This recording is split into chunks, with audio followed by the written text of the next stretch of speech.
दिगंचित वाळू चोरांचा हैदोस. दिवसाढवळ्या जेसीबीने उत्खनन, मानगंगा नदी धोक्यात. नमस्कार.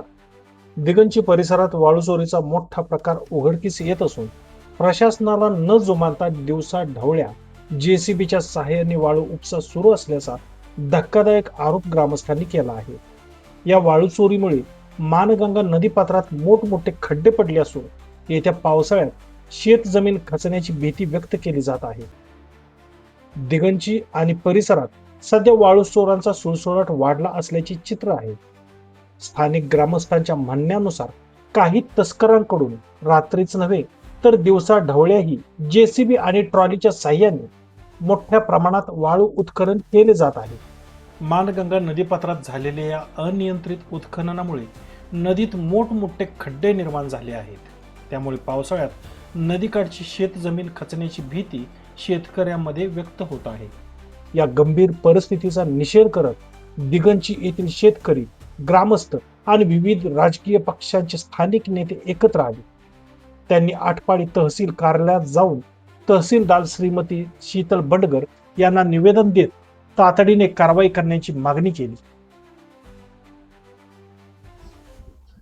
आज या ठिकाणी प्राप्त झालेल्या निवेदनाच्या अनुषंगाने मी सर्व आटपाडीकरांना सांगू इच्छिते की तहसील कार्यालय आटपाडी महसूल विभागामार्फत फिरते पथक आणि स्थिर पथक याची नेमणूक करण्यात येणार आहे. त्याच पद्धतीने यापूर्वी सुद्धा फिरते पथकाची सतत पूर्ण गावांमध्ये गस्त चालू असते. मी सगळ्या गावातील ग्रामस्थांना आणि गावकऱ्यांना विनंती करते की आपण सुद्धा ग्राम दक्षता समिती मार्फत या गोष्टींवरती नियंत्रण ठेवलं पाहिजे आणि आम्हाला सहकार्य केलं पाहिजे. कुणीही कोणत्याही परिस्थितीमध्ये अवैध उत्खननासाठी कधीही खतपाणी या विभागामार्फत घातलं जाणार नाही आणि कुणाला त्याच्यामध्ये घालूही दिलं जाणार नाही याची सगळ्यांनी नोंद घ्यायची आहे आणि या गोष्टीवरती कडक कार्यवाही करण्यात येईल याची सगळ्यांनी नोंद घ्यायची आहे. धन्यवाद. वाळू उत्खनन थांबवून संबंधित तस्करावर कठोर कारवाई करावी, अन्यथा तीव्र आंदोलन छेडण्याचा इशाराही ग्रामस्थांनी दिला आहे.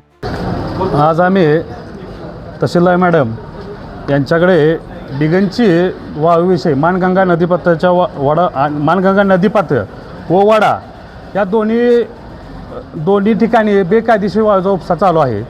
याच्याबद्दल निवेदन देण्यासाठी आम्ही आलेलो आहे.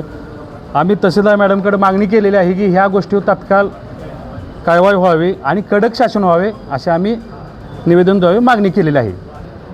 याच्या अगोदर शासनाकडून ह्या वाळू चोरी संदर्भात काय प्रयत्न झाले होते का? नाही, काही म्हणजे आम्हाला तर ठोस कारवाई काही दिसली नाही याच्या आधी.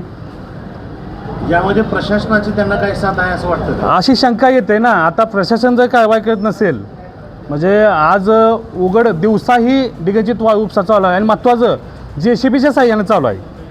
मग हा जेसीबी साह्याने एवढं उघडपणे होत असेल तर मिली बघत आहे असा प्रश्न उपस्थित होतोय. जे स्थानिक महसूलचं जे खातं आहे, तलाठी, ग्रामसेवक हे तिथं हजर नसतात का? त्यांना ह्या गोष्टी माहीत नाही. शेतकरी तलाठी सर्कल साहेबांना फोन लावतात की बाबा असा असा वाळू उपसा चालू आहे, तुम्ही तत्काळ इथे यावे. तर त्यांचे असे प्रश्न येतात की आलो गेलो आणि ते तिथं पोचतात तो कुठून तर मेसेज जातोय आणि वाहनवाली जिकडे तिकडे पसार होतात. त्यामुळे थोडक्यात असं वाटतं की ज्यांना फोन लावतोय त्यांच्याकडूनच काय ह्याच्यामध्ये सामील होण्याची शंका आहे आम्हाला. मॅडमनी काय आपल्याला आश्वासन दिलं? मॅडमनी तत्काळ ह्याच्यावर आम्ही एक कमिटी नेमतोय आणि ह्याच्यावर कडक कारवाई केली जाईल आणि पोलीस प्रशासनालाही सोबत घेऊन ह्याच्यावर आम्ही ॲक्शन घेऊ असं मॅडमनी आम्हाला आश्वासन दिलं आहे. भूमिका काय राहील आपल्याला? तर आपण आज निवेदन दिले, आपल्याला वाटतं ह्याच्यावर तात्काळ कारवाई नाही झाली तर ह्या 15 दिवसात आम्ही उपोषण किंवा मोर्चा ह्या दोन्ही गोष्टीची भूमिका घेणार आहे. आम्ही माझ्या वतीनं दिगंची ग्रामस्थांना आणि शेतकऱ्यांना एक आव्हान आहे की ह्याच्यात कुठला पक्ष हे न बघता सगळ्यांनी ह्यात सामील व्हावे आणि आपल्या दिगंचीच्या नैसर्गिक नॅचरल जे आपल्याला मानगंगा भेटली आहे त्याचं जतन करावं हीच इच्छा आमची आहे. आज या ठिकाणी तहसीलदार यांच्यासमोर दिगंची परिसरातील सर्व शेतकरी, मानगंगा नदीपात्रातली सर्व शेतकऱ्यांच्या वतीनं, ग्रामस्थांच्या वतीनं आम्ही अवैधरित्या जो वाळू उपसा चालू आहे त्याच्याबद्दल लिखित स्वरूपाचं निवेदन आम्ही देण्यात आलेलं आहे आज तहसीलदार मॅडमांना. त्यांनी आश्वस्त केले की आम्ही यावर कठोर कारवाई करू. जर कारवाई आम्ही वाट बघू, नाहीतर कारवाई जर होत नसेल तर लोकशाही पद्धतीने आम्ही उपोषण किंवा मोर्चे आंदोलन काढून 100% दिगंची आणि परिसरातील शेतकऱ्यांना न्याय द्यायच्या भूमिकेत आम्ही 100% प्रयत्न करू. आज दिगंजीतील सर्व शेतकरी यांनी ह्याच्या अगोदर आणि आत्ताही वारंवार निवेदन दिले आहेत.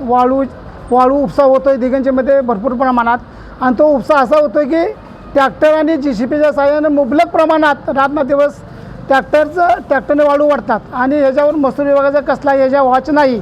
वारंवार त्यांना आम्ही निवेदन दिली, मोर्चे काढायचं बोललो आम्ही. बऱ्याच वेळांचा आम्ही त्यांची भेट घेतली, डायरेक्ट तहसीलदार असो प्रांत असो, पण त्याने आम्हाला फक्त आश्वासन दिले, कारवाई कुठेही ठोस केलेली नाही. वाळू तस्कर खुलेआम सर्वसामान्य शेतकऱ्याला दमदाटी करतात, त्यांच्या अंगावर जातात आणि खुलेआम त्यांच्याकडं दाब देऊन किंवा दम देऊन वाळू खुलेआम रोजच्या रोज JCB आणि ट्रॅक्टरनं परगावला वाळू ओढली जाते. ह्याच्याकडं महसूल विभागाचं पूर्णपणे दुर्लक्ष आहे. आता आम्ही निवेदन सर्व शेतकऱ्यांनी दिलेलं आहे, तर आम्ही ह्या निवेदन त्यांनी विचार नाही केला. त्यांनी तहसीलदारांनी तलाठी दिगंचे तलाठी आणि सर्कल जाधव यांना बोलवून घेऊन त्यांच्या समोर सांगितलं की आम्ही त्यांना ठोस कारवाई करू, कडक कारवाई करू आणि इथून पुढं वाळू उपसा होणार आहे. त्यांनी गवाही दिली आहे. इथून पुढं जर वाळू उपसा झाला चुकीच्या मार्गाने अवैधरित्या, तर आम्ही शेतकरी मोर्चा काढू आणि जोपर्यंत आम्हाला न्याय मिळत नाही तोपर्यंत आम्ही मोर्चा माघारी घेणार नाही. जोपर्यंत ते आश्वासन देत नाही किंवा ठोस निर्णय घेत नाहीत तोपर्यंत आम्ही वारंवार मोर्चे काढत राहू आणि शेतकऱ्याचा अन्याय जोपर्यंत संपत नाही किंवा वाळू उपसा जोपर्यंत थांबत नाही तोपर्यंत आम्ही आमची भूमिका ठाम ठेवू. दिगंची परिसरात वाढत्या वाळूचोरीमुळे प्रशासनावर प्रश्नचिन्ह निर्माण झाले असून आता संबंधित यंत्रणा काय कारवाई करते याकडे सर्वांचे लक्ष लागले आहे.